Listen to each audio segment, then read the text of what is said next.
The Economist.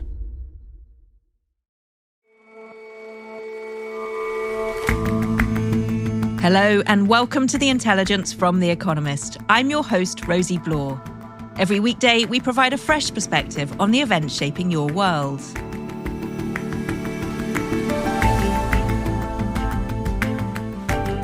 Anti-immigration sentiment is rising across Europe, but in the Netherlands, one group is grateful for the migration, and that's farmers. And in recent years, place names in India have been getting longer and longer. Our correspondent in Mumbai has a bit of a rant.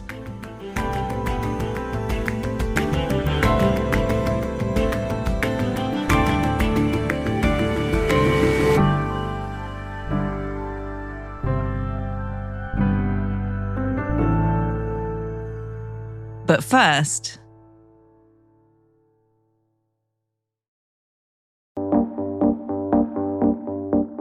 it's been a week since the US election, and after his decisive victory, Donald Trump is pressing on with assembling his top team. His choices give us an insight into what a second Trump term will mean for America and the world. And his latest appointment is the most attention-grabbing so far. Elon Musk has been officially appointed now to be part of the new Trump administration. He's going to be leading a commission on cutting government spending and regulation. John Prideaux is our US editor. And this is something that was previewed during the campaign, but somehow it's still a bit of a surprise. Come on up here, Elon. He created the first major American car company in generations, and his rocket company is the only reason we can now send American astronauts into space. Elon Musk was a big supporter of Donald Trump's campaign. He famously wrote checks for $1 million to persuade likely Republican voters to sign petitions in swing states. And we had one president who couldn't climb a flight of stairs, and another who was fist pumping after getting shot. Fight. He is the richest man in the world. He's just got quite a bit richer because the stock prices of some of the companies he started shot up after Donald Trump won. And it seems he's going to be playing a pretty important role. And John, what does that actually mean? What will Musk actually be doing? Well, that's a very good question, Rosie. And I think anybody who pretends to have the definitive answer to this is not being straight. I mean, what we can say is that he's going to be working alongside Vivek Ramaswamy. Ramaswamy was one of the candidates in the Republican primary. He's an entrepreneur too, nothing like as successful as Musk, because who is, right? But together they're going to be leading a Department of Government Efficiency. And this is an idea that originally came from Musk. It's a new department. It's unclear at the moment exactly how it will work or how it will be funded. And it would be a surprise to me if Musk's dream was to head a huge federal bureaucracy, right? And there would be something odd about setting up a large federal bureaucracy to cut federal bureaucracy. But it's going to offer the White House and the Budget Office recommendations on how to slash regulation, largely. The idea still needs approval or perhaps oversight from Congress, but it looks like this is a real thing now. John, we could discuss Musk for hours, but mustn't. Tell me about some of the other appointments that we've heard about as well. There are so many, Rosie, and they've come so quickly compared with last time. So, intake of breath, start with the people who work right outside the Oval Office. Susie Wiles will be his campaign chief of staff. She was his campaign manager in the election we've just had. He's called her the Ice Maiden.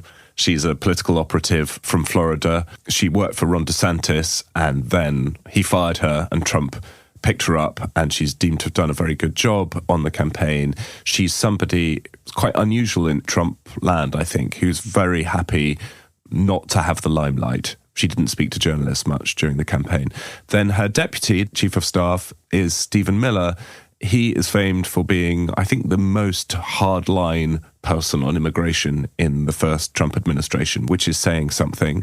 He played a role in developing the travel ban on Muslims early in Donald Trump's first term. He's very much against illegal migration, but I think what distinguishes him is he's not keen on legal migration either, from what I've read and seen of his record. And what about his foreign policy and national security team? There's some big announcements there. So Marco Rubio is reportedly going to be Donald Trump's Secretary of State. I think that is quite a reassuring pick for allies. He's a well-known figure. He is a senator from Florida. He has been on the Senate Foreign Relations Committee. He's well informed about what's going on in the world. So that's a relatively reassuring one. He has, of course, genuflected before Donald Trump after losing to him in the 2016 primary. And it's not the case, I think, that he'll have a different worldview to Donald Trump's and be able to steer American foreign policy in a way that Donald Trump doesn't like. Donald Trump will be in charge, but nevertheless, I think Rubio's an encouraging appointment. And then Donald Trump's national security advisor will be Mike Waltz. He's a Republican congressman, former special forces soldier, and he's generally viewed as a decent, thoughtful, hardworking guy as well. He's a hardliner on China, as Marco Rubio is. He actually wrote a by-invitation piece for The Economist recently, just before the election, saying that he agrees that Donald Trump needs to wrap up conflicts in Ukraine and the Middle East so that America can focus its attentions on the competition with China. And then Elise Stefanik, who is a congresswoman from upstate New York. Trump has tapped her to be his ambassador to the United Nations. Stefanik is mainly known for her role in cross-examining university presidents when clashes between pro-Israeli and pro-Palestinian students broke out on American campuses earlier this year. So in many ways, she's not an obvious pick for this. However, if your aim is to send somebody to the United Nations who's going to cause trouble, then the pick makes some sense in that context. Another one that's just come in is Pete Hegseth as Secretary of Defense. Explain that one to me. I would love it if you could explain it to me, Rosie. I mean, I'd say that the first few picks we talked about for the national security team, Rubio and Waltz, are broadly reassuring. Hegseth is not. Pete Hegseth is a Fox News talking head. His qualifications for the position, which is a hugely important one. You know, the Department of Defense spends a very large share of America's budget. It employs a huge number of people. It's in overall charge of, obviously, the Army, Navy, the Air Force in America. This is a really, really, really big job. Donald Trump's first Secretary of Defense was James Mattis, who came in with a great reputation, had thought a lot about America's military, reshaping it, had serious combat experience himself. Pete Hegseth, he has distinguished himself by denouncing wokeness in the military. You can move to a different state if you want to go to a different school or if you want a different tax rate. We only have one military. And if the military goes woke, then it is less equipped to fight the wars it needs to fight. My reading of what's happened here would be that Donald Trump felt let down, betrayed by the generals he picked in his first term who turned on him, and that this experience has left him thinking that the Department of Defense is a sort of hotbed of resistance, which, you know, clearly is not true. And so Hegseth has been picked to shake that up. Donald Trump always picks people who look good on TV. I mean, that is one of the filters, in addition to ideology and loyalty this time. So Hegseth makes sense on that score. But by any other criteria, I think you have to say flatly that he's completely underqualified for the job. So what do all of these appointments tell us about what Donald Trump's second term might look like? Well, it's important to say we haven't got the complete picture yet. We don't know who Donald Trump's Treasury Secretary will be. For example, some of the economic policy team matter a lot to us here at The Economist and give more of a sign of where he's likely to go on tariffs, or rather how big those tariffs are likely to be. But I think you could say two things. One is about the process of picking and announcing these appointments. It has been more orderly than last time around. It's clear that the work that was done in opposition to think about who might be appropriate for each role is bearing fruit. And the other thing I'd say is that with the exception of Secretary of Defense, the picks so far are generally people who are qualified and have some governing experience. They are all people who agree with Donald Trump on pretty much everything, or at least say they do in public. And I sincerely believe they actually do. That's very different to last time around when, frankly, Donald Trump didn't expect to win and his team was not prepared and didn't know how to staff an administration. There's been lots of work done on this over the past few years, and we're seeing the results of that now. John, thank you so much. And I'm sure you'll be talking more about this on Checks and Balance on Friday. We sure will, Rosie. Thank you.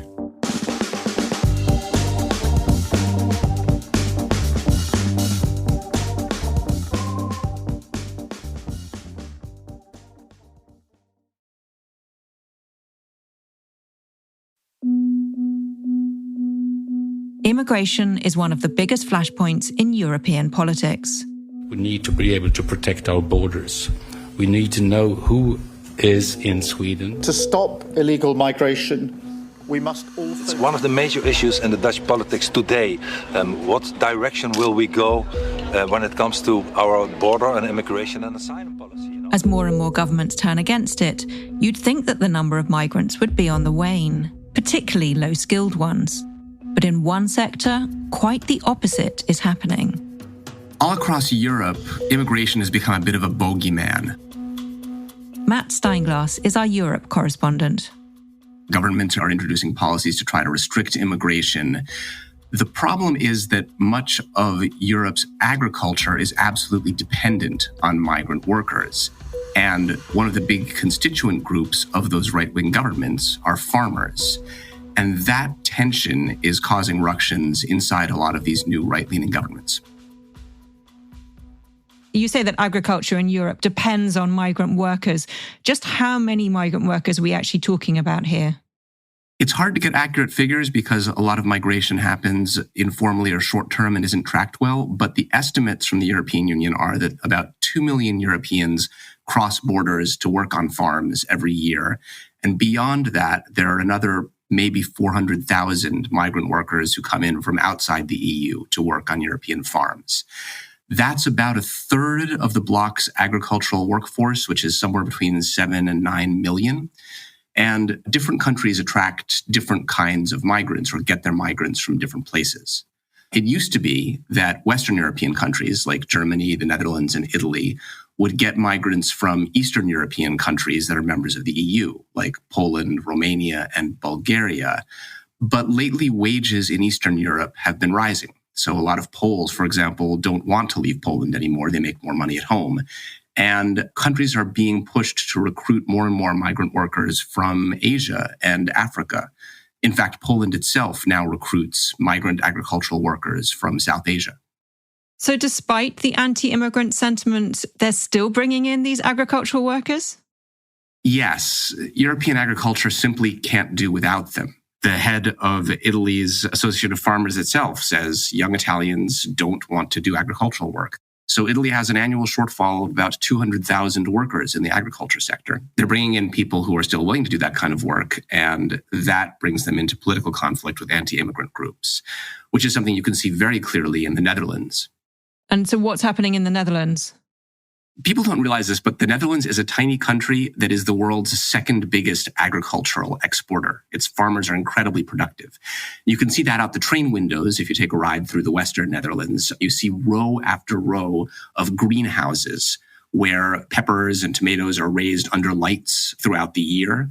So in a lot of the Dutch greenhouses during harvest season, 80% or more of the workers will come from Eastern Europe or elsewhere.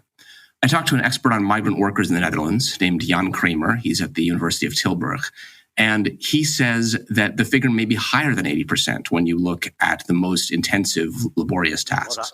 What I found in, let's say, in the local research is that basically all the repetitive seasonal work in the, let's say, in the lowest segment is done by temporary workers. And how's that playing politically? After an election last year, the Netherlands wound up with its most hard-right government since the Second World War. And the biggest party in that government is an anti-immigrant party called the Party for Freedom. But another partner in the coalition is a relatively new farmers' party called the Farmer Citizen Movement. And those two are at odds with each other over what to do about immigration. A lot of voters in the country are extremely concerned about the pressure that immigration puts on housing.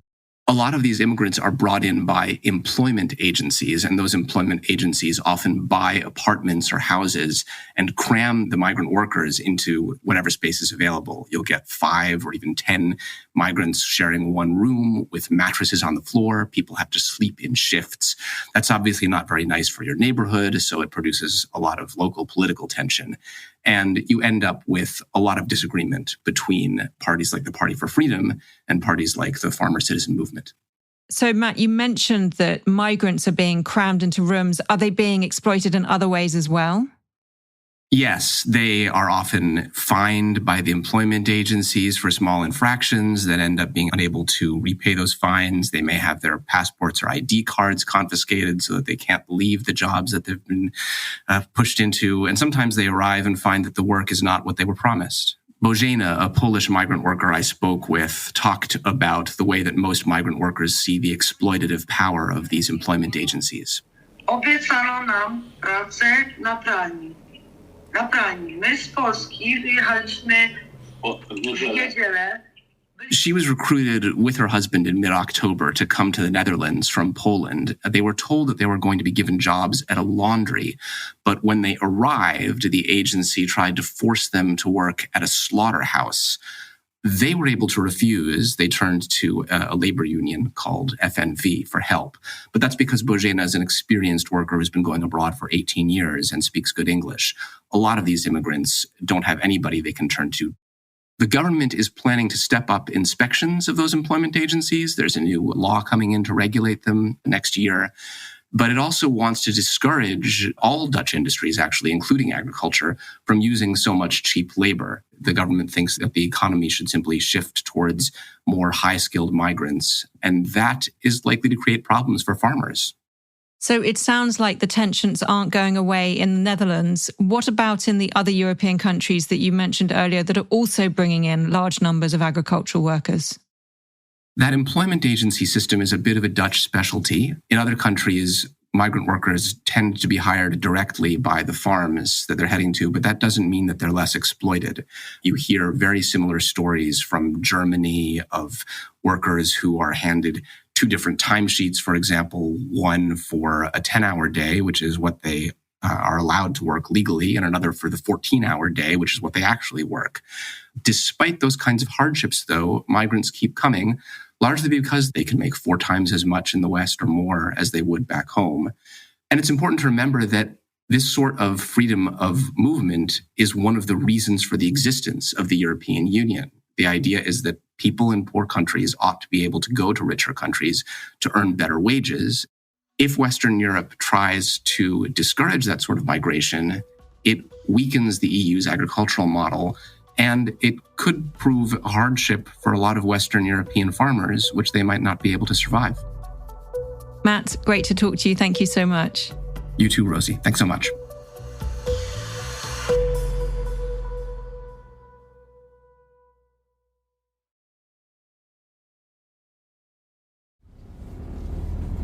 In 300 meters, at the roundabout, take the 4th exit. That sound you just heard was the sound of me going down in a car on this big new road that's opened in Bombay, where I live. Leo Marani is our Asia correspondent and is based in Mumbai, which he still insists on calling Bombay. It's colloquially referred to as the coastal road because it is a road on the coast. On one side is the city, these beautiful vistas, lovely skyline, and on the other side is the Arabian Sea. However, its official name is somewhat trickier. In fact, it's so tricky I had to write it down because I can't remember all of it. Its official name is, brace yourself, Dharamveer Swarajya Rakshak Chhatrapati Sambhaji Maharaj Coastal Road. I'll translate. That is, Faith Defender, Self-Rule Protector, Umbrella Lord Sambhaji, King of Kings, Coastal Road. This is a particularly egregious example of a long name. But over the past few years, names in India just seem to be getting longer and longer. Nominal inflation is a term in economics, but it's pretty useful when talking about names as well. So I like to call this nominal hyperinflation, where you take a name that used to be 1 or 2 or could easily be 1 or 2 words and expand it to 5 or 6. And this is not just a Bombay problem. It's been going on all across the country for several years now. Here's one example. In the northern state, Uttar Pradesh, there's a town called Mughalsarai, 11 characters. Easy enough. That name was changed to Pandit Deendayal Upadhyay Nagar, 33 characters. Imagine having to fill in a form if you live there, and India has a lot of forms. I mean, this just wastes a lot of time. The reason all this is happening is because politicians are under the almost certainly mistaken impression that this wins them votes. Certainly it helps them reinforce their credentials as being proud Maharashtrians or proud Hindus or whatever.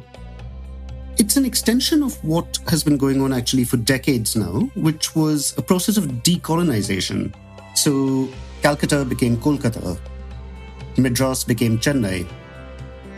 Except now it's not just decolonization, it's elongation. Look, I'm not criticizing the naming or renaming of things. This is part of a government's job. Anything a state creates, whether it's a bridge or a school or a law or a new subsidy scheme, everything needs a name. And India is a relatively new country. It achieved independence only in 1947. And as the founders of this country set about building a nation, they had to name a lot of things. Initially, they prized clarity over creativity.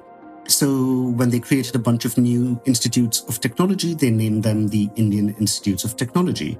When they rearranged and renamed a big northern state, they named it Uttar Pradesh, or Northern State. But that was then. Over the years, this decline has set in. So for example, of the 77 years that India has been independent, for 54 it was ruled by the Congress Party, which is now in opposition. For 38 of those years, it was ruled by somebody called Nehru or Gandhi, which is why today the airport in Delhi is called Indira Gandhi Airport. The one in Hyderabad is called Rajiv Gandhi Airport. And here in Bombay, the national park is called Sanjay Gandhi National Park. Sanjay Gandhi's chief achievement was being Indira Gandhi's son. And when they weren't naming things after their leaders, the Congress Party produced ugly or barely pronounceable acronyms like NREGA, which is a rural job scheme, or NABARD, which is an agricultural bank. Prime Minister Shri Narendra Damodar Das Modi. So when Narendra Modi and his Bharatiya Janata Party, or the BJP, came to power in 2014, it was actually a bit of a breath of fresh air. They had some pretty fun ideas. For example, they renamed the Department for Traditional Medicine as Ayush, which is Sanskrit for well-being, Ayush. But it's also an acronym for some of these traditional medicines like Ayurveda, Yoga, Unani, Siddha, Homeopathy. My personal favorite is a subsidy scheme for regional flights. It's called UDAN, which is an acronym for Ure Desh Ka Aam Nagrik, let the common man of the country fly. But UDAN also just means flight in Hindi. That's a nice one. Sometimes they could get carried away though. There's a scheme to promote millet production called Maharishi. You know Maharishi, like the chap the Beatles went to see. Except that stands for Millets and Other Ancient Grains International Research Initiative. Look, I like puns as much as the next Economist employee, but there are limits. This probably all sounds utterly insignificant. Who cares if acronyms are terrible? Who cares if it's clever? But it's about more than just what something is called. It betrays a fundamental unseriousness at several levels of government. It's wasting time on the wrong things. It imposes a huge cost on ordinary citizens, not just in form filling, but in actual practicality. In Bombay, where they've been renaming streets for years now, nobody ever uses any of the real names of any streets. Nobody even knows where they are half the time. The navigation is done entirely through landmarks. It's just not something that a serious country that wants to expand its economy, reform things, and be modern should be doing. And it's not like Indians are unfamiliar with multiple names. India itself is officially called both India and Bharat, and also colloquially called Hindustan. But this is a really odd way to run a country, whatever it's called.